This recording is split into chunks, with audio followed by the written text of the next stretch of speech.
Saudara, pasangan calon presiden dan wakil presiden Prabowo Subianto dan Gibran Raka Buming Raka hari ini menjalani pemeriksaan kesehatan di RSPAD Gatot Subroto sebagai syarat pendaftaran mengikuti Pilpres 2024. Teman-teman foto nunduk, teman-teman foto. Kepalanya teman-teman foto.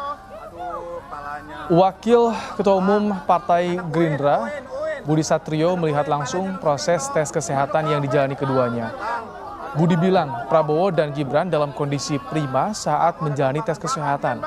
Tidak ada persiapan khusus bagi baca pres Prabowo karena sudah terbiasa beraktivitas dan terbiasa minum minuman herbal seperti teh, cengkeh, dan kunyit.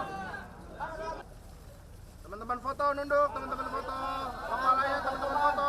Keduanya sangat sehat, sangat fit ya. Pak Prabowo kita ketahui juga sangat bugar, sangat sehat, biasa menjalankan kegiatan sehari-hari, berolahraga setiap hari, olahraganya berenang, ya setiap hari juga minum cengkeh, minum teh kunyit, tadi malam kalau tidak salah juga biasa saja, 12 jam puasa untuk tes kesehatan, dan nanti dilanjutkan insya Allah bakal selesai sekitar jam 4 sore. Kepala RSPAD Gatot Subroto, Lejen Budi Sulistyo mengatakan standar rangkaian pemeriksaan yang dijalani bakal pasangan calon presiden dan wakil presiden Prabowo Subianto dan Gibran Raka Buming Raka sama dengan pemeriksaan bakal pasangan calon presiden dan wakil presiden sebelumnya Ganjar Mahfud dan Anies Muhaimin, termasuk kesamaan tim pemeriksa dan alat pemeriksaan. Tes kesehatan berlangsung sekitar 8 hingga 10 jam.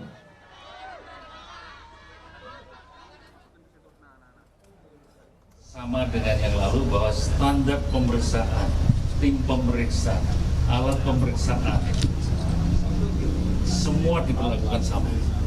Sehingga hasilnya pun harus standar. Rangkaian pemeriksaan, saya ulangi kembali, saya refresh, antara 8 sampai 10 jam. Hari ini adalah hari terakhir pemeriksaan kesehatan bakal pasangan calon presiden dan wakil presiden. Tim pemeriksa RSPAD Gatot Subroto akan menyampaikan hasil pemeriksaan ketiga bakal pasangan calon presiden dan wakil presiden pada besok pukul 2 siang. Penyerahan hasil akan dilangsungkan di kantor Komisi Pemilihan Umum.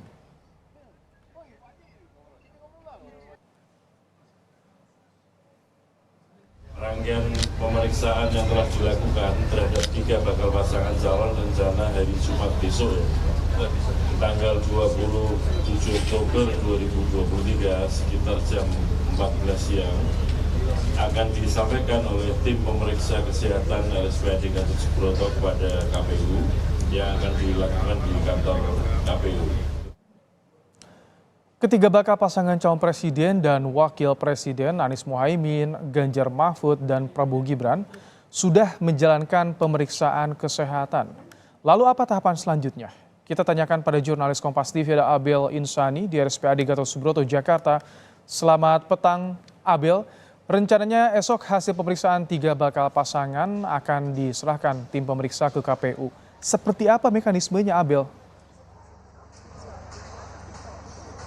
Ya, Mbak Im dan juga saudara, memang besok baru akan diserahkan ke KPU meskipun sebenarnya untuk tes kesehatan dari ketiga pasangan baca pres dan juga bacawa pres ini sudah dilakukan sejak 21 Oktober lalu. Kalau kita ingat, untuk pasangan Anies Baswedan dan juga Muhaimin Iskandar ini kan sudah melakukan tes kesehatan di RSPAD ini pada tanggal 21 Oktober. Lalu pada siang harinya ini ada pasangan baca pres dan juga bacawa pres Ganjar Pranowo dan juga Mahfud MD yang juga melakukan tes kesehatan di rumah sakit RSPAD begitu. Nah, memang untuk hasilnya ini tidak langsung diserahkan kepada KPU, melainkan nanti ketika ketiga pasangan baca pres dan juga bacawa pres selesai melakukan atau telah melakukan tes kesehatan di RSPAD, barulah dari RSPAD menyerahkan hasilnya ke KPU. Artinya ini akan diserahkan secara kolektif setelah ketiga pasangan dari baca pres dan juga bacawa pres ini selesai melakukan tes kesehatan di RSPAD. Nah, untuk hari ini ada pasangan baca pres dan juga bacawa pres dari Prabowo Subianto dan juga Gibran Rakabuming Raka yang sedang melakukan tes kesehatan. Tadi sekitar pukul 7 waktu Indonesia Barat dari pasangan Prabowo Subianto dan juga Gibran Rakabuming Raka ini datang ke RSPAD dan memang tidak lama menyapa media lalu masuk ke dalam untuk mulai melakukan tes pemeriksaan. Ini dilakukan sekitar 8 hingga 10 jam yang artinya nanti sekitar pukul 3 atau 5 sore baru selesai dilakukan. Untuk tesnya sendiri pun ada beberapa yang harus diperiksa begitu ya, seperti pemeriksaan mata, pemeriksaan jantung, dan intinya adalah dari seluruh organ yang ada di dalam tubuh dari pasangan baca pres semuanya diperiksa, sehingga inilah yang menyebabkan mengapa pemeriksaan baca pres ataupun juga bacawa pres ini terkesan lama begitu. Nah, nanti setelah selesai baru nanti akan ada press conference yang dilakukan di depan lobi RSPAD dan akan didengarkan oleh semua media untuk bisa didengarkan juga para audiens yang ada di rumah begitu. Nah, untuk pemeriksaan ini memang melibatkan ada 69 dokter begitu ya, di mana diantaranya ini terbagi dari ada tim dari RSPAD, ada juga dari masing-masing Polidium dan juga BNN, dan juga ada Himpunan Psikolog Indonesia, yang artinya memang untuk pasangan baca pres dan juga bacawa pres ini harus sehat secara jasmani dan juga rohani. Nah, nanti setelah hasilnya keluar, maksud saya setelah pemeriksaan ini selesai akan ada rapat pleno yang dilakukan oleh tim dokter dan nanti hasilnya akan diserahkan kepada KPU dan besok KPU akan mengumumkan apa hasilnya, apakah layak atau tidak layak untuk pasangan baca pres, ketiga pasangan baca pres dan juga bacawa pres ini untuk ikut atau maju ke step selanjutnya begitu. Dan memang untuk step selanjutnya ini nanti akan ada verifikasi ya, baru nanti akan ada pengocokan nomor urut. Nah, ini kita juga nanti akan tunggu apakah hasilnya layak atau tidak layak, karena memang untuk hari ini memang hari terakhir dari tes kesehatan untuk pasangan baca pres dan juga bacawa pres. Mbak In. Abel, setelah menjalani serangkaian pemeriksaan kesehatan yang begitu panjang hari ini, kemana rencananya Prabowo dan Gibran akan melanjutkan kegiatan? Apakah bertemu pendukung atau seperti apa, Abel? Ya Ibrahim, memang untuk kegiatan selanjutnya setelah melakukan tes kesehatan di RSPAD untuk pasangan baca pres dan juga bacawa pres Prabowo Subianto dan juga Gibran Rakabuming Raka ini nanti akan kemana kita masih tunggu, karena kami juga masih harus mengkonfirmasi kembali terkait dengan agenda selanjutnya yang akan dilakukan oleh pasangan tersebut. Tapi yang jelas memang untuk saat ini proses dari pemeriksaan kesehatan dari keduanya masih dilakukan dan nanti sekitar pukul 5, maksimal pukul 5 ini baru akan selesai dan nanti akan baru diketahui. Maksud saya nanti akan ada konferensi pers yang akan dilakukan di depan lobi RSPAD untuk ada yang akan ini ada kepala dari rumah sakit RSPAD, ada pasangan baca pres dan juga bacawa pres yang nanti akan melakukan press conference di depan lobi RSPAD. Ibrahim. Baik, terima kasih Abel Insani untuk laporan Anda langsung dari RSPAD Gatot Subroto, Jakarta. Informasi berikutnya, saudara, pasangan Prabowo Gibran janjikan program dana abadi pesantren dan kartu Indonesia Sehat untuk lansia.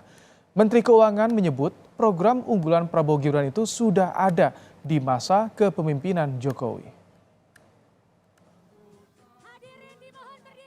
Sebelum mendaftar ke KPU kemarin, bakal calon wakil presiden Koalisi Indonesia Maju, Gibran Rakabuming Raka, menyampaikan pidato perdananya.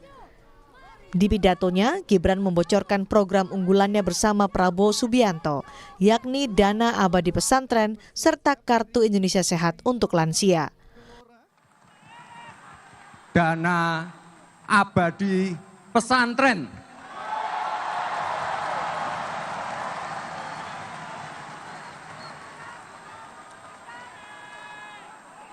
Dana abadi pesantren ini adalah mandat dari Undang-Undang Nomor 18 Tahun 2019. nanti saya tambahkan lagi. KIS Lansia.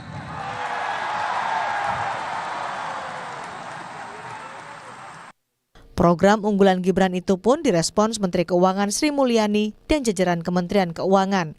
Sri Mulyani menyebut 2 program unggulan Prabowo Gibran itu sudah ada di era Jokowi. APBN 2024 kan sudah diketok ya.